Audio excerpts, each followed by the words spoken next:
بسم اللہ الرحمن الرحیم۔ آج تک کے معزز ناظرین السلام علیکم۔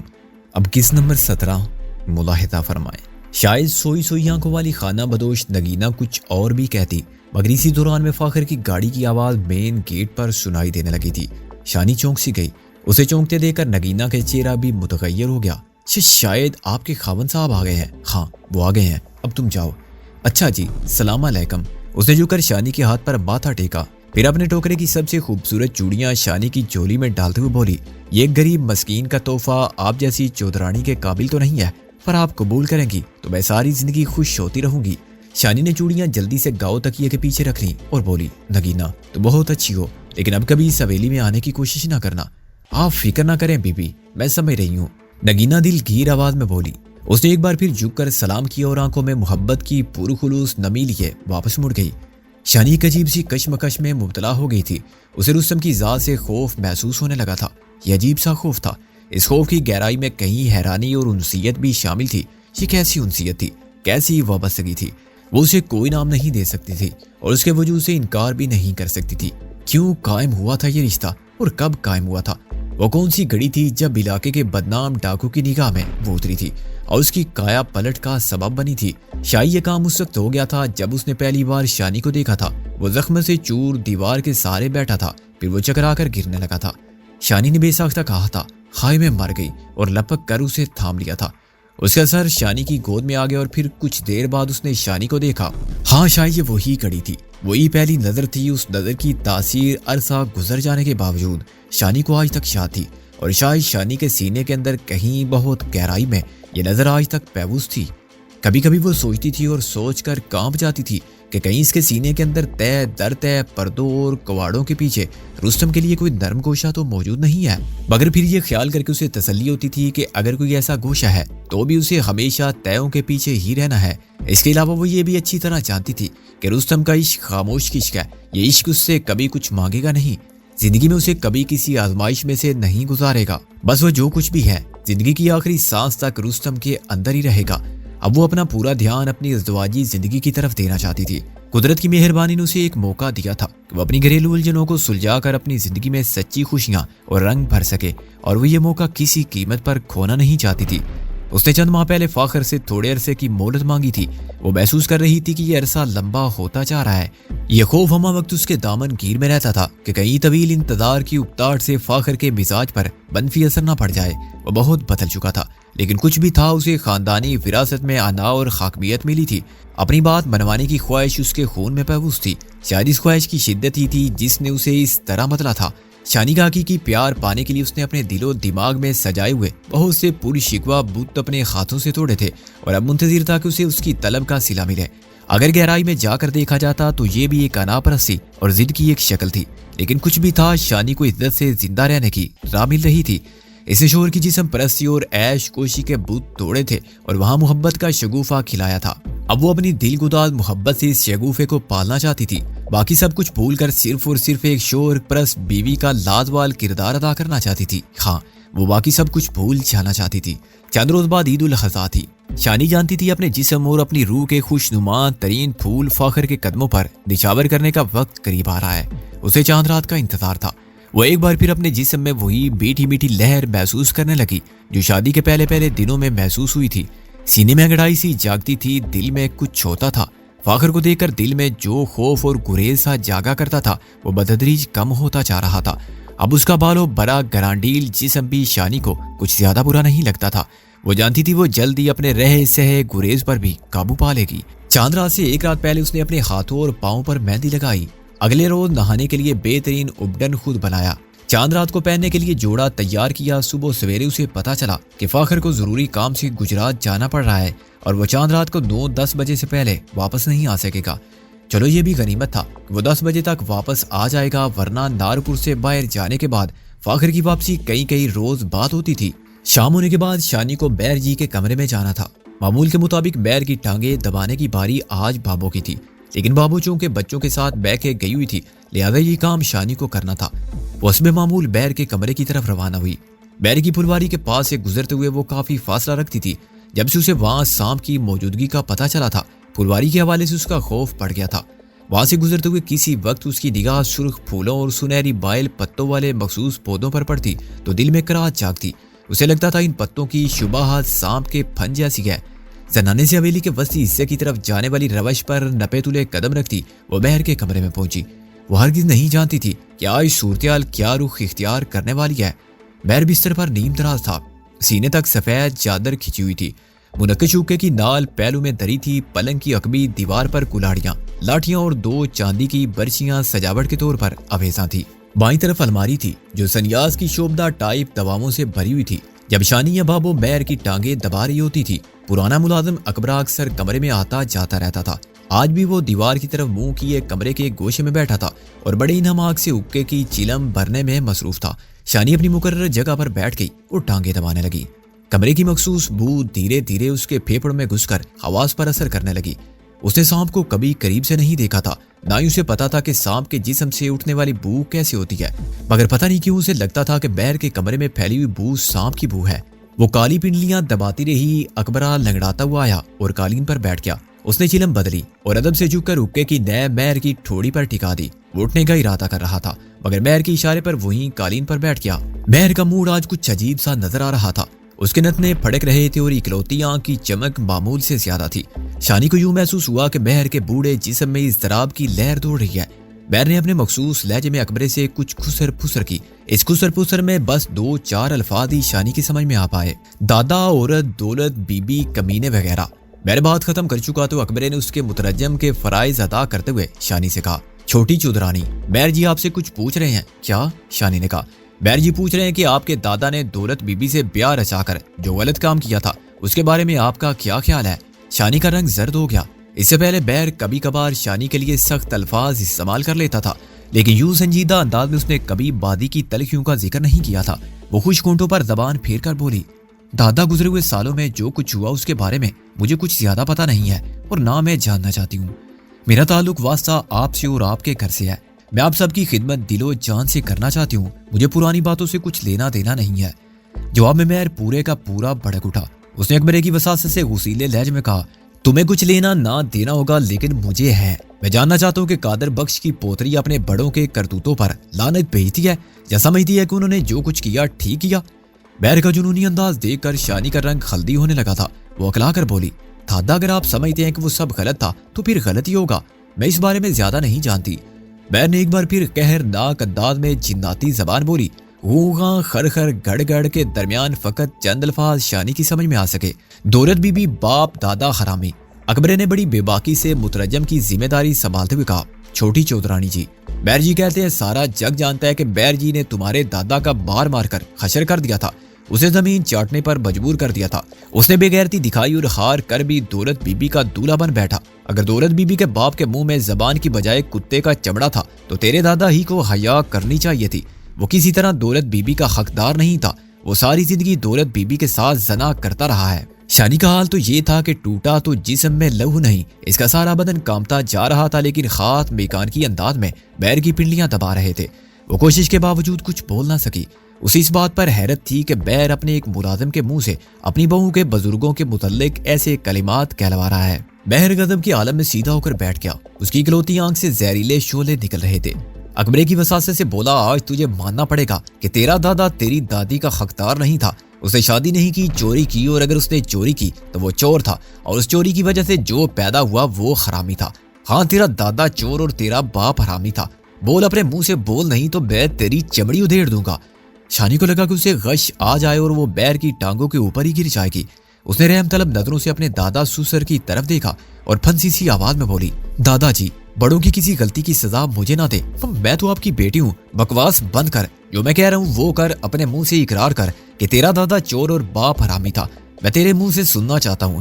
بہر کے یہ الفاظ اکبرے نے بے دھڑک شانی تک پہنچائے۔ شانی سرتاپا لرز رہی تھی، لیکن اب ہاتھ میں کان کی انداز میں بہر کی پنڈلیاں دبا رہے تھے۔ کئی ماہ تک گھنٹوں بہر کی مٹھی چاپی کر کے یہ جیسے اس کی عادت ثانیہ بن گئی تھی۔ اس کی آنکھوں سے آنسو گرنے لگے، ہونٹ خشک ہو کر ایک دوسرے سے چپک گئے۔ بہر کا غضب انتہا کو چھونے لگا۔ یوں لگتا تھا کہ داستانوں کے زہریلے ازدے کے باند اس کے منہ سے بھی دیلے شعلے نکلنے لگے ہیں۔ تو بولتی کیوں نہیں؟ جو میں کہہ رہا ہوں اپنے منہ سے بول۔ غضب کے سبب بہر کی آواز اب ناقابل شناخت ہو گئی تھی۔ شانی سکتے میں تھی۔ اچانک مہر نے اپنی صحت مند ٹانگ کو ایک غسیلا جھٹکا دیا۔ اس کی ایڑی شانی کی پسلیوں سے ٹکرائی اور وہ جو پلنگ کے کنارے بیٹھی تھی اچھل کر قالین پر جا گری۔ اس کے ہونٹوں سے دبی دبی کرا نکلی اور زمین آسمان نگاہوں میں گھومتے ہوئے محسوس ہوئے۔ اس نے دھندلائی ہوئی نگاہوں سے دیکھا کہ بیر نے اکبرے کو کمرے کا اکلوتا دروازہ بند کرنے کا حکم دیا۔ کھڑکیاں پہلے سے بند تھی۔ اکبرے نے جلدی سے دروازے کے اندر سے کنڈی چڑھا دی۔ بیر کے اشارے پر ادنا ملازم اکبرے نے ایک عجیب حرکت کی۔ اس نے شانی کو کلائی سے پکڑا اور تقریباً گھسیٹ کر بہر کے پاس لے گیا۔ جھٹکا لگنے سے شانی کا دفاسے سے باندھا ہوا جوڑا ڈھیلا ہو گیا اور بالوں کی کچھ لٹیں اس کے چہرے پر بکھر گئی۔ اب مہر پلنگ پر تھا اور شانی نیچے قالین پر۔ اکبرے کی نہایت گستاخ اور بے رحم گرفت شانی کی کلائی پر قائم تھی۔ وہ 7 رنگی چوڑیاں جو چند دن پہلے سیلانی عورت دگینہ نے بڑی چاہ سے شانی کو دی تھی اور جو آج شانی نے اپنے شوہر کے لیے کلائیوں میں سجائی تھی، ٹوٹ ٹوٹ کر قالین پر گر رہی تھی۔ شانی کی نازک کلائی سے خون رسنے لگا تھا۔ بیر کے ہونٹوں سے ازدے جیسی پھنکار نکلی۔ اس کا صحت مند ہاتھ فضا میں بلند ہوا۔ شانی نے سمجھا شاید وہ اسے تھپڑ مارنا چاہتا ہے، لیکن یہ چیز تھپڑ سے زیادہ تکلیف دہ تھی۔ یہ منقش حقے کی نئے نالی تھی۔ شائیں کی آواز سے یہ نالی شانی کی کمر پر پڑی اور اسے لگا کہ جسم میں دکھتی ہوئی سلاخ اتر گئی ہے۔ اس کے منہ سے گھٹی گھٹی چیخ نکلی اور آنکھوں سے ایک بار پھر آنسو گرنے لگے۔ نئے کی دوسری ضرب شانی کے بائیں کندھے پر لگی اور یہ بھی بے حد تکلیف دہ تھی۔ اکبری کا انداز بھی گستاخانہ تر ہوتا جا رہا تھا۔ شانی کو دبوچ کر رکھنے کے لیے اس نے شانی کے بال بھی مٹھی میں جکڑ لیے تھے۔ شانی کو 2-3 دردناک ضربیں لگانے کے بعد بہر ایک بار پھر تیش کے عالم میں پھنکارنے لگا۔ شانی نے ہاتھ جوڑتے ہوئے کہا، دادا میں نے کوئی غلطی نہیں کی، پھر بھی مجھے معاف کر دیں۔ بہر نے اکبرے کی وساسے سے کہا، تو معافی کے قابل نہیں ہے۔ تیری رگوں میں جتنا بھی گندا خون ہے سارے کا سارا میں آج نکال لوں گا، اس کے بعد ہی تو معافی کے قابل ہوگی۔ میں آپ کی بہو ہوں دادا، آپ کی عزت بہو کیا تو نوکرانی بننے کے لائق بھی نہیں ہے۔ حرام زادی، تیرا ایک گناہ یہ ہے کہ تو نے اس سویلی کی رانی بننے کا خواب دیکھا۔ بہر کی وحشت عروج پر تھی۔ یوں لگتا تھا کہ اس کی بیٹھی ہوئی مفلوج آنکھ میں بھی تھوڑی سی چمک پیدا ہو گئی ہے۔ اس کے مکروہ ہونٹوں سے لیسدار بادہ بہ رہا تھا اور ٹھوڑی کو تر کر رہا تھا۔ اس نے اکبرے کو کوئی شیطانی اشارہ کیا۔ اکبرہ جو پہلی چھوٹی چودرانی کا ہر ادب آداب بھول چکا تھا، اب بالکل ہی گنڈا نظر آنے لگا تھا۔ اس کا ایک ہاتھ شانی کی نازک کلائی پر تھا اور دوسرا اس کے بالوں پر تھا۔ اسے تقریباً گھسیٹتا ہوا ساتھ والے کمرے میں لے آیا۔ کمرہ کیا تھا؟ یہ چاروں طرف سے بند ایک کوٹھری تھی۔ صرف ایک کھڑکی تھی جو بیر والے کمرے کی طرف کھلتی تھی، لیکن فی الحال وہ بھی بند تھی۔ فرش پر دری بچھی ہوئی تھی اور ایک طرف گدا پڑا تھا۔ دیگر سامان میں 2 ٹرنک تھے، ایک الماری کے ساتھ ایک رائفل اور ایک کلاڑی دیوار پر اویزاں تھی۔ ایک ٹیپ ریکارڈر اور ایک چھوٹا ٹی وی بھی اس کوٹھری نما کمرے کے اسباب میں شامل تھا۔ دائیں طرف کونے میں کوئی ٹوکری نما شے کپڑے میں ڈھکی ہوئی تھی۔ یہ مہر کے چہیتے ملازم اکبرے کا کمرہ تھا۔ شانی دیکھ رہی تھی کہ حالات بدترین رخ پر جا رہے ہیں۔ ارد گرد کی ہر شے اس کی نگاہوں میں دھندلا رہی تھی۔ اس نے ڈوبتے ذہن کے ساتھ سوچا، کہاں فاخر، کہاں میرے مجازی خدا۔ پھر اس کا دھیان بابو کی طرف گیا۔ کہاں بابو، کہاں میری چھوٹی سی تکلیف پر تڑپ جانے والی۔ وہ مدد کے لیے کسی کو پکارنا چاہتی تھی۔ پھر شاید اس غرض سے اس نے اپنا منہ کھولا تھا، اپنے سینے میں سانس جمع کی تھی، لیکن پھر فوراً ہی ایک طوفانی تھپڑ اس کے رخسار پر پڑا۔ اس کا ذہن کچھ دیر کے لیے تاریکی میں ڈوب گیا۔ شاید وہ 2-4 منٹ کے لیے بے ہوش یا نیم بے ہوش ہو گئی تھی۔ شاید وہ نیم بے ہوش ہی تھی۔ اسے یہ احساس ہو رہا تھا کہ اسے گھسیٹا جا رہا ہے، کسی شے سے باندھا جا رہا ہے۔ اسے اپنے ٹخنوں کے قریب اور کلائیوں پر شدید چبھن محسوس ہونے لگی تھی۔ چند منٹ کے وقفے کے بعد جب اس کا ذہن دوبارہ صاف ہوا اور آنکھوں کے سامنے سے دھند کی چادر ہٹی تو کوٹری کا منظر بہت بدلا ہوا نظر آیا۔ چارپائی کی ادوائن کے ساتھ اس کے ہاتھ پشت پر باندھ دیے گئے اور پاؤں بھی باندھ دیے گئے۔ تام باندھتے ہوئے یہ احتیاط کی گئی تھی کہ کلائیوں اور ٹخنوں پر گہرے نشانات نہ پڑے۔ رسیوں کے نیچے شانی کو اسفنج کے ٹکڑے نظر آ رہے تھے۔ اکبرہ اسے چند فٹ دور دیوار سے ٹیک لگائے بیٹھا ہوا تھا۔ اس کا انداز بالکل مختلف تھا۔ وہ ملازم نہیں تھا اور نہ ہی شاید وہ چودرانی تھی۔ اس نے مکمل بے باکی سے شانی کی نگاہوں میں دیکھتے ہوئے کہا، اگر تمہارے دماغ میں یہ خیال ہے کہ یہاں کوئی تمہاری مدد کو آئے گا تو بھول جاؤ، یہاں کوئی آئے گا اور نہ تمہاری آواز یہاں سے باہر جائے گی۔ چھوٹے چودھری صاحب بڑے چودھری صاحب بیر جی کے بھیجنے پر ہی گجرات گئے ہوئے ہیں۔ ان کا کام ایسا ہے کہ کل صبح سے پہلے ختم نہیں ہو سکتا۔ بڑی چودرانی بابو کے لیے بھی ایسا ہی انتظام ہے کہ وہ سویرے سے پہلے واپس نہیں آ سکتی ہے۔ اکبرے کی آنکھوں میں شیطانی چمک تھی۔ اس چمک کو دیکھ کر شانی کو اپنے اندر ایک خوفناک کپ کپی کا احساس ہوا۔ اس کا مطلب تھا کہ اس کا دادا سسر عداوت اور کدورت میں ساری حدوں کو پھلانگ گیا ہے۔ اس نے شانی کو لاچار کر کے اپنے ایک ادنا ملازم کے سامنے پھینک دیا ہے۔ اکبرے کی بہکی ہوئی آواز ایک بار پھر شانی کے کانوں میں گونجی، جو کچھ مہر جی تمہارے ہونٹوں سے سننا چاہتے ہیں انہیں سنا دو، شاید پھر تمہاری بچت کی کوئی صورت نکل آئے۔ اکبرے کی بات سن کر شانی کی فطری حوصلہ مندی اس کے اندر جا گئی۔ اس نے بے پناہ کرب اور دکھ کے عالم میں سوچا، جو کچھ اس کے ساتھ ہونا ہے وہ تو شاید ہونا ہی ہے۔ لیکن وہ اپنے منہ سے اپنے باپ دادا کو گالی نہیں دے گئی۔ یہ بات بہت ممکن تھی کہ اس کے اونٹوں سے اپنے من پسند الفاظ سن کر بھی بیر وہی کچھ کرے جو اب کرنے جا رہا ہے۔ شانی کی آنکھوں سے آنسو بوندوں کی طرح گر رہے تھے اور وہ خود کو زمین آسمان کے درمیان معلق محسوس کر رہی تھی۔ آدھا پون گھنٹہ پہلے بیر کے کمرے میں داخل ہونے سے پہلے وہ سوچ بھی نہیں سکتی تھی کہ اس کے ساتھ یہ کچھ ہونے والا ہے۔ اچانک اس کی نگاہ اکبرے کے قریب رکھی ایک شیشے کی بوتل پر پڑی۔ اس بوتل میں سنہری رنگ کی کوئی دوا گندم کے دانوں کی شکل میں تھی۔ بوتل کا ڈھکن کھلا ہوا تھا، قریب ہی پانی کا گلاس رکھا تھا جس میں سے 2/3 پانی غالباً پی لیا گیا تھا۔ شانی کے بے پناہ خوف میں کچھ اور اضافہ ہو گیا۔ وہ اس دانے دار سنہری دوا کے بارے میں جانتی تھی۔ بابوں سے اس نے اس کے بارے میں بہت کچھ سنا تھا، بلکہ وہ جب سے اس حویلی میں آئی تھی اس حوالے سے کچھ نہ کچھ سن رہی تھی۔ یا اپنی آمد کے تیسرے ہی دن شانی غلطی سے بیر کی پھلواری میں چلی گئی تھی۔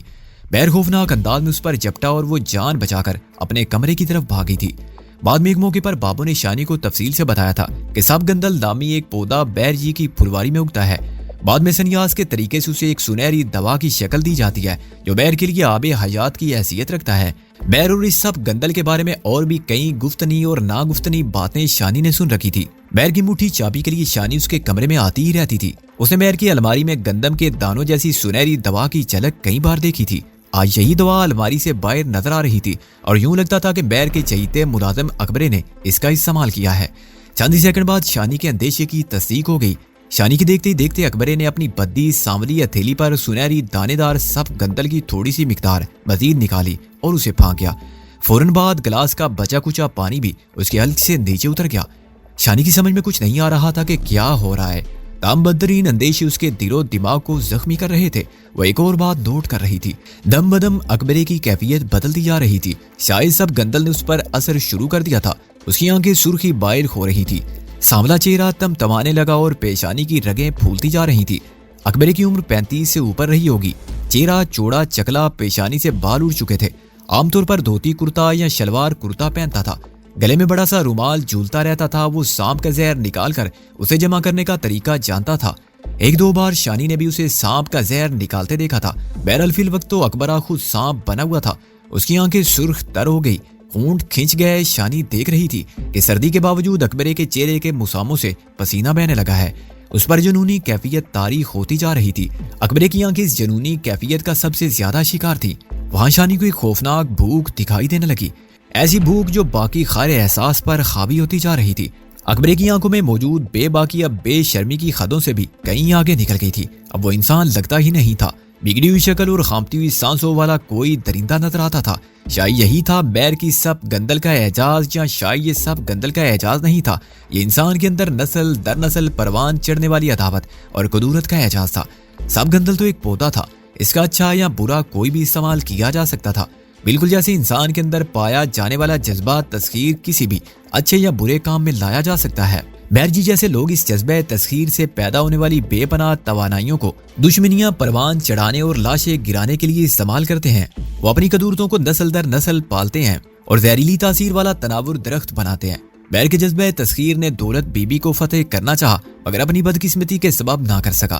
اس نے دولت بی بی کو حاصل کرنے والے شخص سے دشمنی پال لی اور پالتا چلا گیا۔ یہ ایک ایسی زہریلی سب گندل تھی جو اس کی رگ رگ اور نس نس میں پھیل گئی تھی۔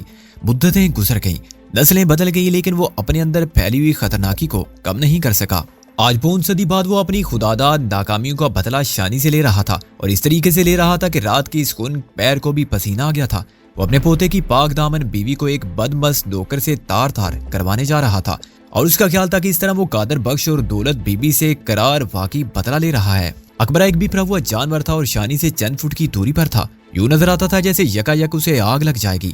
بک بک کی آواز کے ساتھ شعلے اس کی آنکھوں اور منہ سے خارج ہونے لگے گے۔ 20-30 سیکنڈ پہلے اس نے تپائی پر رکھا ہوا پانی کا جگ اپنے سر پر اونڈیلا تھا، اور اس کے چہرے کی حد سے بڑی ہوئی تمتماہٹ قدرے کم ہوئی تھی، لیکن اب پھر چہرہ آگ کی طرح دہک رہا تھا۔ تب شانی کے دھندلائے ہوئے ذہن نے ایک اور بات نوٹ کی، ایک اور دل جلانے والی بات۔ اکبرے نے کوٹری کی اکلوتی کھڑکی کے پٹ ذرا سے وا کر دیے۔